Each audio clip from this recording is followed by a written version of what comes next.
Welcome to the Root Cause Revolution podcast with functional and integrative nurse nutritionist and energy medicine practitioner, Audrey Christie.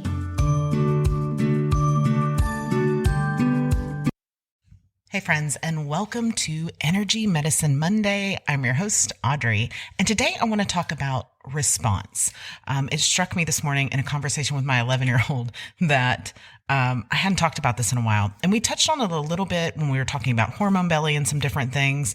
But how we respond, the way we talked about it in Hormone Belly, that episode was a few episodes back, was about how stress really has an impact on your human suit, particularly your hormones. I have lots of people come to me and say, my doc tested my hormones. They put me on an estrogen blocker. And then when that didn't work, it brought down my estrogen, but it didn't help my progesterone and testosterone. They either gave me bioidentical hormone replacement, synthetic hormone replacement, or they said, sorry, I can't help you, right? So what a lot of doctors don't know or don't understand necessarily, because they don't do this every day, is that when you have low progesterone and low testosterone and high estrogen, it's not just the estrogen that has to come down. Your stress hormones are pulling, your cortisol is pulling progesterone, which is what keeps estrogen in check. And it pulls that progesterone to create more cortisol, which means when you block the estrogen, you're still not solving the root of the problem, right? So one thing that we really need to focus on, and that I thought would be fun to focus on for this Energy Medicine Monday, is stress, cortisol. And the primary thing that you have control over with your stress levels is how you respond.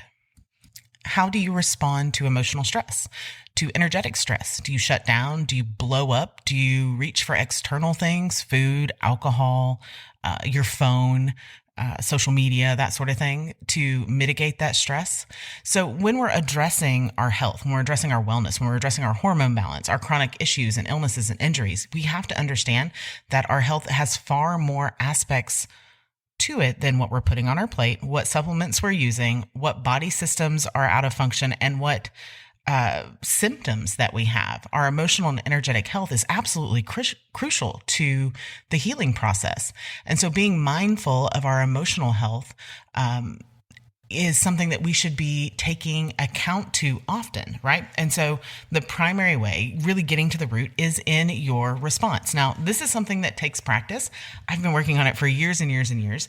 And most of the time I can feel the emotion, let it go, and move on with my day. And sometimes I don't even remember the original transgression that got me so twisted up, right? But most people, like I said, and me too, I'm not perfect by any means, deal with emotional stress by shutting down and going within, or by blowing up, or by using an external source. So I want you to think about how you deal with stress most of the time. How do you deal with it?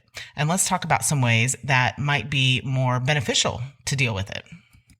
My two favorite practices are mindfulness and meditation, right? You can also block off some time and really work through whatever that emotion is, especially if it's a big emotion. So you can distract yourself from the time being and then block off some time to work through it. But in general, mindfulness is a really useful strategy. And so when we feel emotional stress, you might even feel it physically in your body. I have an exercise I do with a lot of clients that's, where is the pain in my body? What is it saying to me? So instead of trying to escape those feelings, it can really be helpful to go deeper into those feelings and use mindfulness to know where and what are these emotional responses? What's causing them? Are they felt physically? Are they felt emotionally? Are they felt in some other way? Often what happens when you do this, when you really tune in and pull back the covers and look at what is the root of that pain, of that emotional stress, usually that starts to dissipate. Sometimes you feel just a brief increase and then it starts to dissipate. And then you can move through it more easily the next time that same emotional stressor shows up. The second thing is practicing meditation. I know I harp on meditation a lot, but it is one of those things that eclipses both the naturopathic methods and the conventional medicine methods. meditation is without a doubt one of the best ways to improve your stress response. And it doesn't have to be sitting on a tasseled pillow and chanting Om. There is meditation for everyone. So if you're on Instagram, I posted about this a little bit on Instagram today. Drop me a DM. I'll put my Instagram handle in the show notes here on your podcast provider. Drop me a DM and I'll give you some suggestions on some things that you can try for meditation, because it's so useful for dealing with such a variety of stressors, emotional stress, physical stress, almost any category of stress. It helps you to take a break from ruminating on what your emotional stressor is, and provides practice in choosing thoughts and choosing that response. Remember, we said earlier in the episode that response is the only thing that you have control over, right? And then, of course, sometimes you might need to talk to somebody. You might need to talk with a professional, right? You might need to talk with a therapist. You might need to talk with your health practitioner about your emotional stress issues so that you can work towards managing it, feeling better in the process, reducing the stress in your body, and taking steps to rebalance and heal for good. So thanks for tuning in to this quick bite for Energy Medicine Monday. I will see you on Wellness Wednesday. Remember that I am always rooting for you, friend. See you then.